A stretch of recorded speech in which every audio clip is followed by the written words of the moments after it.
بسم اللہ الرحمن الرحیم۔ پیج وہی چل رہا ہے 140 اور ویلاگ نمبر 5، یعنی آج کا آخری 5واں ویلاگ۔ طریقہ ارشاد حضور، فرماتے کیسے تھے، بولتے کیسے تھے، کہتے یعنی بحث میں، اپنی تقریر میں ارشادات کیسے فرماتے تھے، اس پہ ہم آپ کے سامنے پیش کریں گے۔ اردو زبان میں سرور عالم صلی اللہ علیہ وسلم کی سیرت پر جامع ترین کتاب سیرت النبی صلی اللہ علیہ وآلہ وسلم۔ رائٹر ہیں اس کتاب کے علامہ شبلی نعمانی رحمۃ اللہ، علامہ سید سلیمان ندوی رحمۃ اللہ، جلد نمبر 2۔ بسم اللہ الرحمن الرحیم۔ الحمد للہ رب العالمین والصلاة والسلام علی رسولہ محمد وعلی آلہ واصحابہ اجمعین۔ تمنا ہے کہ اس دنیا میں کوئی کام کر جاؤں، جو ہو سکے تو دشمن اسلام کو ناکام کر جاؤں۔ اگر جنت میں جانے کا ارادہ ہو تمامی کا، گلے میں توق تم ڈالو محمد کی غلامی کا۔ طریقہ ارشاد، پیج 140، ویلاگ نمبر 5۔ طریقہ ارشاد، کبھی کبھی آپ خود امتحان کے طور پر حاضرین سے کوئی سوال کرتے، اس سے لوگوں کو جودت فکر اور اصابت رائے کا اندازہ ہو جاتا۔ حضرت عبداللہ بن عمر کا بیان ہے کہ ایک دفعہ آپ نے پوچھا، وہ کون سا درخت ہے جس کے پتے جھڑتے نہیں اور جو مسلمانوں سے مشابہت رکھتا ہے؟ لوگوں کا خیال جنگلی درختوں کی طرف گیا۔ میرے ذہن میں آیا کہ کھجور کا درخت ہوگا، لیکن میں کم سن تھا اس لیے جرأت نہ کر سکا۔ بالآخر لوگوں نے عرض کی کہ حضور بتائیں۔ ارشاد فرمایا کھجور۔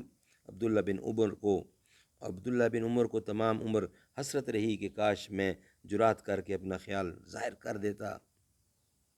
ایک روز آپ مسجد میں تشریف لائے، صحابہ کے 2 حلقے قائم تھے، ایک قرآن خوانی اور ذکر و دعا میں مشغول تھا اور دوسرے حلقہ میں علمی باتیں ہو رہی تھیں۔ آپ نے فرمایا دونوں عمل خیر کر رہے ہیں، لیکن خدا نے مجھ کو صرف معلم بنا کر مبعوث کیا ہے۔ یہ کہہ کر علمی حلقہ میں بیٹھ گئے۔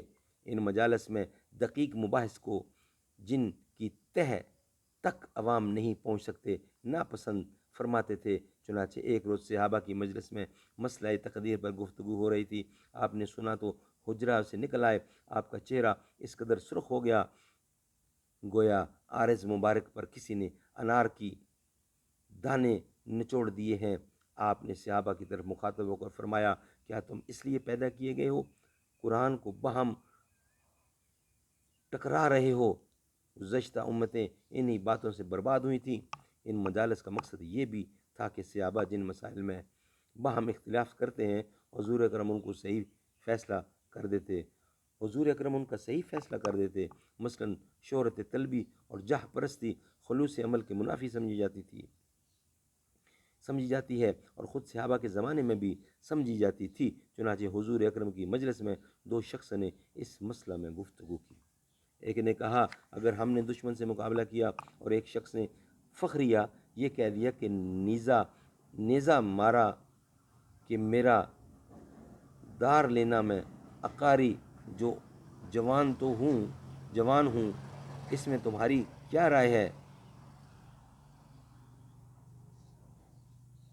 مخاطب نے جواب دیا، میری رائے میں کچھ ثواب نہ ملے گا۔ تیسرے آدمی نے یہ گفتگو سن کر کہا، میرے نزدیک اس میں کوئی حرج نہیں۔ اس پر دونوں میں اختلاف ہوا۔ حضور اکرم نے ان کی گفتگو سنی تو فرمایا، ثواب اور شہرت دونوں میں کوئی مخالفت نہیں۔ عام خیال یہ ہے کہ قواعد عملیہ بیکار کر دینے کا نام تقدیر ہے۔ تقدیر میں جو کچھ لکھا ہوگا اس کو کوئی عملی طاقت مٹا نہیں سکتی۔ لیکن حضور اکرم نے ایک مجلس میں جو اتفاقاً منعقد ہو گئی تھی، اس خیال کی تردید کی اور فرمایا کہ اعمال تو خود تقدیر ہیں۔ انسان کو خدا جن اعمال کی توفیق دیتا ہے وہی اس کا نوشۂ تقدیر ہے، اس لیے توکل قوت عمل کے بیکار کر دینے کا نام نہیں۔ چنانچہ صحابہ ایک جنازہ میں شریک تھے۔ حضرت صلی اللہ علیہ وسلم تشریف لائے اور صحابہ جمع ہو گئے۔ آپ کے ہاتھ میں ایک چھڑی تھی، اس سے زمین کریدنے لگے۔ پھر فرمایا، تم میں سے کوئی ایسا نہیں ہے جس کی جگہ جنت یا دوزخ میں نہ لکھی جا چکی ہو۔ ایک شخص نے کہا ہم اپنی تقدیر پر تو توکل کر کے عمل کیوں نہیں چھوڑیں؟ ایک شخص نے کہا ہم اپنی تقدیر پر توکل کر کے عمل کیوں نہ چھوڑ دیں؟ جو شخص سعادت مند ہوگا وہ خود بخود سعادت مندوں میں داخل ہو جائے گا، اور جو شخص بدبخت ہوگا وہ بدبختیوں سے جا ملے گا۔ ہم نے فرمایا سعادت مند وہ لوگ ہیں جن کو سعادت مندوں کے عمل کی توفیق دی جاتی ہے، اور بدبخت وہ ہیں جن کے لیے شقاوت کے کام کے اسباب جمع ہو جاتے ہیں۔